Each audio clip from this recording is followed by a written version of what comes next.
Hello everyone, this side Preet Kamal. I'm a lecturer at Mehchan Polytechnic College, Jalandhar. Today I will be discussing with you the computer programming using C subject. But before starting with the subject, I would like to share an important information related to Mission Fateh, the campaign run by Punjab government. It says that we should wash our hands regularly with the help of soap.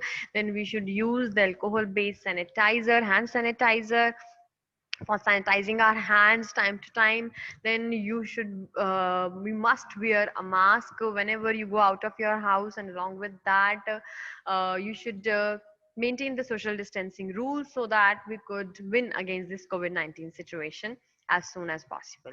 So let's move on to the topic. As in the last lecture we discussed about the operators in C language, but we discussed about the initial operators, that were the unary operators, and then some of the binary operators.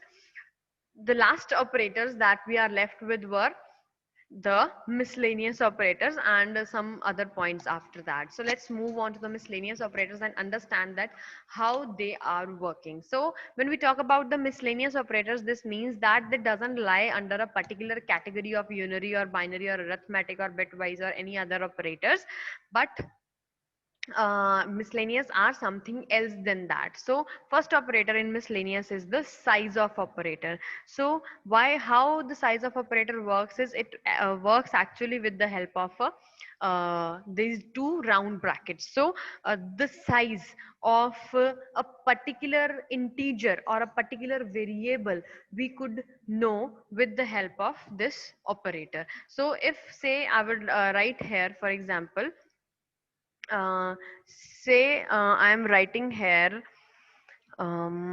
size of a, and say I have declared this a as an integer, right? So we know that integer is having 2 bytes. The size of the integer is 2 bytes. So if we will write size of a, then in the output we will get to know it as 2. Say for example I am writing here as it has written here size of say char means the character, right? This is the keyword used for character, so it will write here 1. The output, the answer that the compiler will provide, it will be 1, because the size of the character in bytes is 1, right? Similarly, the size of any variable, if you will write here, say if I will write here int, then it will give us 2. If say I will write here float, or any variable that I have declared using this keyword character or int or float, then it will give us the size of that particular variable according to the size of its data type, whatever it is using, whether it is integer, whether it is character or or float or anything, right? So this is basically the miscellaneous operator. Next, if we talk about the cast expression, typecast expression, then it is the explicit conversion of the type of an object, right? तो ये किसी particular type of object या किसी particular situation के बारे में बात कर रहा है, बट ये जो टाइपकास्ट ऑपरेटर है, एक्सप्रेशन है, ये हम लोग ज्यादा इस सी लैंग्वेज प्रोग्रामिंग के अंदर यूज नहीं करते हैं. तो उसके नेक्स्ट जो आपका ऑपरेटर है, that is basically the ternary operator. It is the only ternary operator that we used in the C language.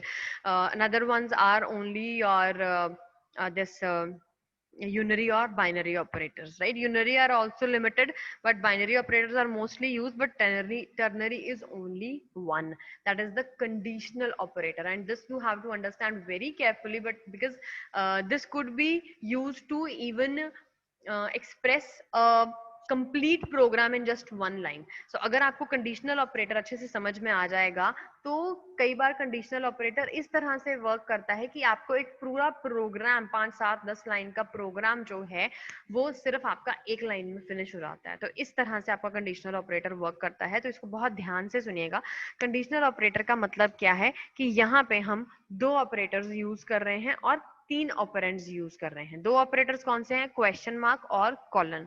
और 3 ऑपरेंड कौन से हैं? कंडीशन, ट्रू और फॉल्स, ये 3 ऑपरेंड्स हैं यहाँ पे, और ये 2 हमारे पास ऑपरेटर्स हैं। तो इन दोनों ऑपरेटर्स को इन कॉम्बिनेशन हम बोलते हैं कंडीशनल ऑपरेटर। तो यहाँ पे ये कर क्या रहा है, यहाँ पे कंडीशन प्रोवाइड कर रहे हैं। यहाँ पे मैं आपको एग्जांपल देती हूँ कि फॉर एग्जाम्पल हमने, चलो पहले मैं आपको समझाती हूँ कि ये है क्या, then after I will give you an example, तो आप लोगों को ज्यादा अच्छे से क्लियर हो जाएगा।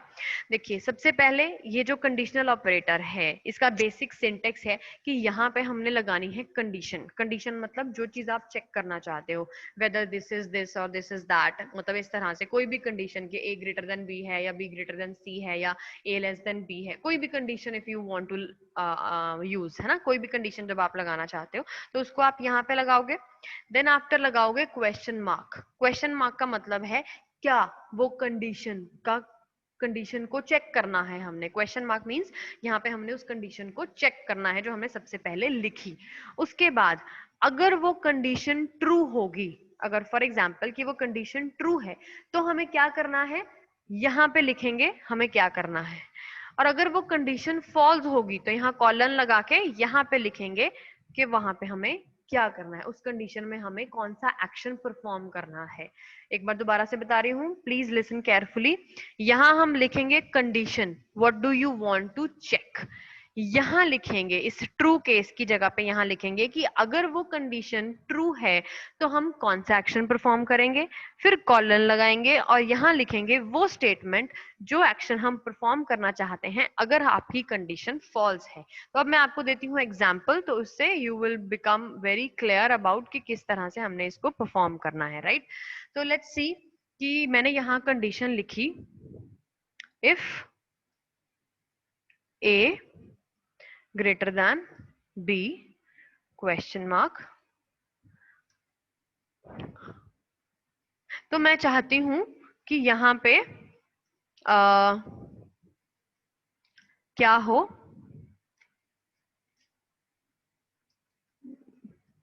कि आई वॉन्ट कि ए इज ग्रेटर प्रिंट हो अगर मेरा ए बड़ा है बी से।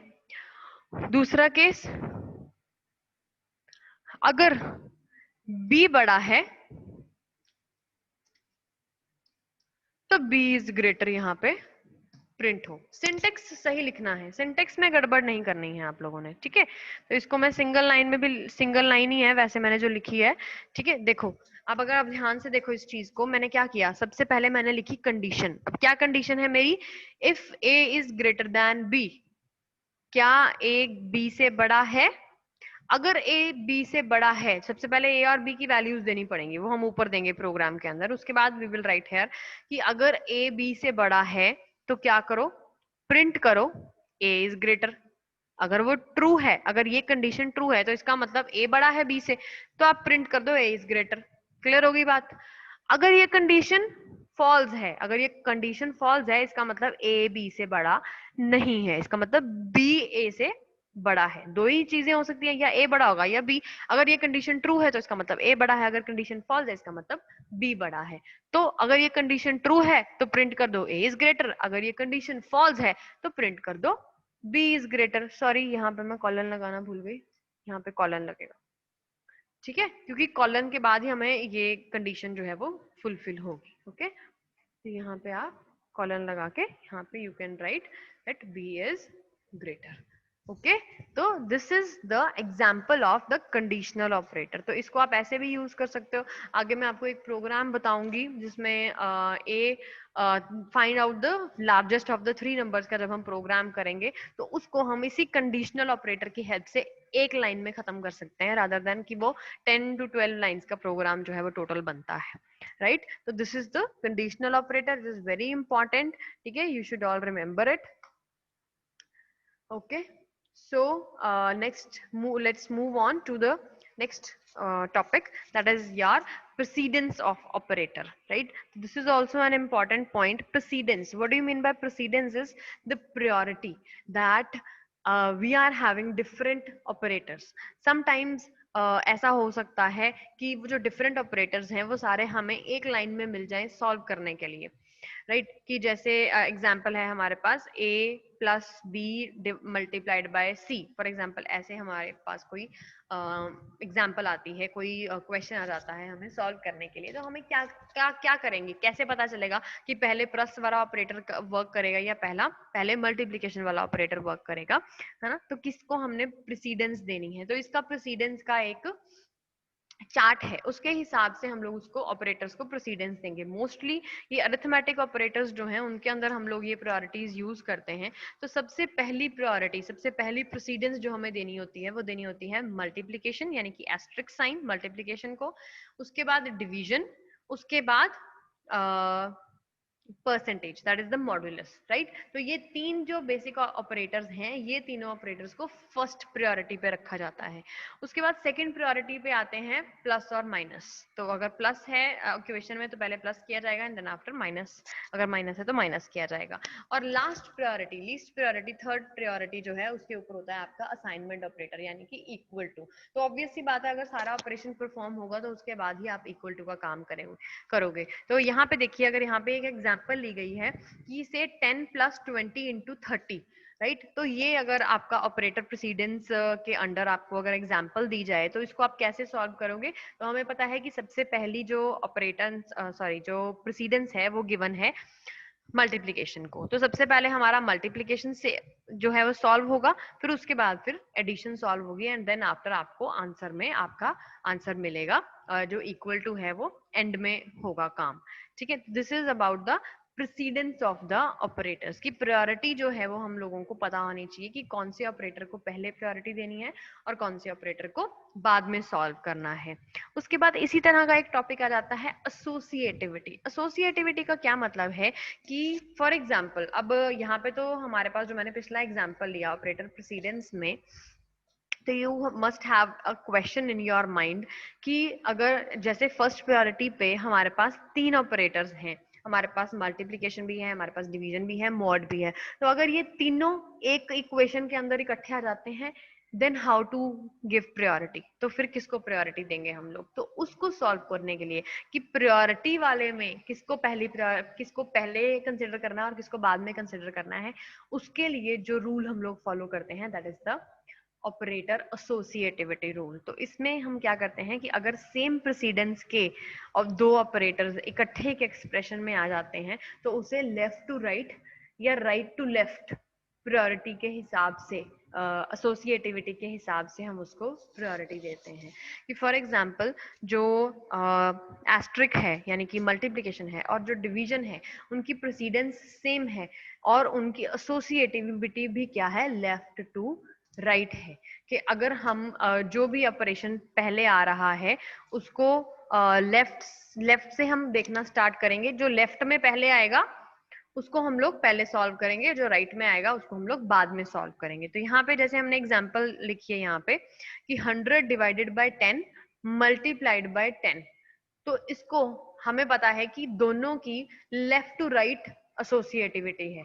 अगर दोनों की प्रेसिडेंस इक्वल है तो इनकी जो एसोसिएटिविटी है वो लेफ्ट टू राइट है। इसका मतलब जो लेफ्ट में आएगा वो पहले ऑपरेट होगा, जो राइट में आएगा वो बाद में ऑपरेट होगा। तो हम यहाँ पे क्या करेंगे, पहले 100 डिवाइडेड बाय 10, पहले ये लेफ्ट में डिवीजन आ रहा है तो लेफ्ट साइड के ऊपर पहले इसको परफॉर्म करेंगे, तो देन आफ्टर 10 इंटू 10 करेंगे हम लोग। तो this is the associativity and the precedence. These are the some characteristics of the operators जो डिफाइन करते हैं, जो डिटरमिन करते हैं कि हमारे जो सब एक्सप्रेशंस हैं उन्हें कैसे सॉल्व करना है। अगर ब्रैकेट्स गिवन हो तो ऑब्वियसली सबसे पहली प्रायोरिटी ब्रैकेट्स को मिलती है, this we all know, right. लेकिन अगर ब्रैकेट्स नहीं है तो किसको पहली प्रायोरिटी देनी है, किसको एसोसिएट पहले करना है प्रायोरिटी वाइज, अगर वो सेम प्रायोरिटी के लेवल पे आ रहे हैं तो फिर किसको पहले प्रेफरेंस देनी है, किसको पहले एसोसिएट करना है, तो वो बताएगी हमारी एसोसिएटिविटी, ऑपरेटर बताएगा।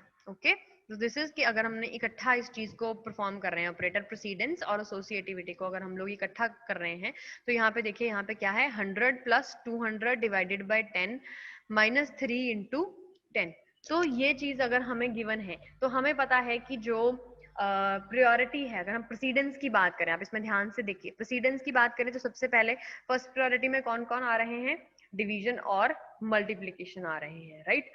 और जब हम सेकंड प्रायोरिटी की बात करें तो पहले प्लस आ रहा है फिर माइनस आ रहा है। अगर एसोसिएटिविटी की बात करें तो लेफ्ट टू राइट एसोसिएटिविटी है, इन सबकी लेफ्ट टू राइट एसोसिएटिविटी है।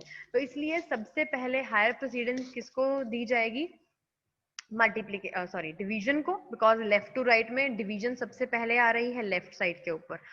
उसके बाद जब हम डिवीजन परफॉर्म कर लेंगे, सबसे पहले डिवीजन परफॉर्म कर ली, 200 डिवाइडेड बाय 10 कर लिया, यहाँ पे आ गया 20, राइट। तो उसके बाद अब हमारे पास क्या बचा, 100 प्लस 20 माइनस 3 मल्टीप्लाइड बाय 10, ये बचा, राइट। तो अब प्लस माइनस और मल्टीप्लीकेशन, इन तीनों में फर्स्ट प्रेसिडेंस किसकी है, मल्टीप्लीकेशन की। तो अब क्या होगा परफॉर्म, मल्टीप्लीकेशन परफॉर्म होगी। तो मल्टीप्लीकेशन परफॉर्म हो गई सेकेंड नंबर पे, यहाँ पे आ गया 30, राइट। यहाँ पे आ गया 20, यहाँ पे आ गया 30। अब क्या बचा, 100 प्लस 20 माइनस 30। तो अब हमें पता है प्लस और माइनस की प्रेसिडेंस सेम है, लेकिन एसोसिएटिविटी क्या है, लेफ्ट टू राइट एसोसिएटिविटी है। तो लेफ्ट टू राइट है तो लेफ्ट साइड पे कौन आ रहा है, प्लस। तो सबसे पहले क्या परफॉर्म होगा, प्लस परफॉर्म होगा। इन दोनों में से, प्लस और माइनस में से पहले प्लस जो है वो ऑपरेट होगा। तो जब प्लस ऑपरेट होगा तो ये बन जाएगा 120, and at the end what happens, 120 minus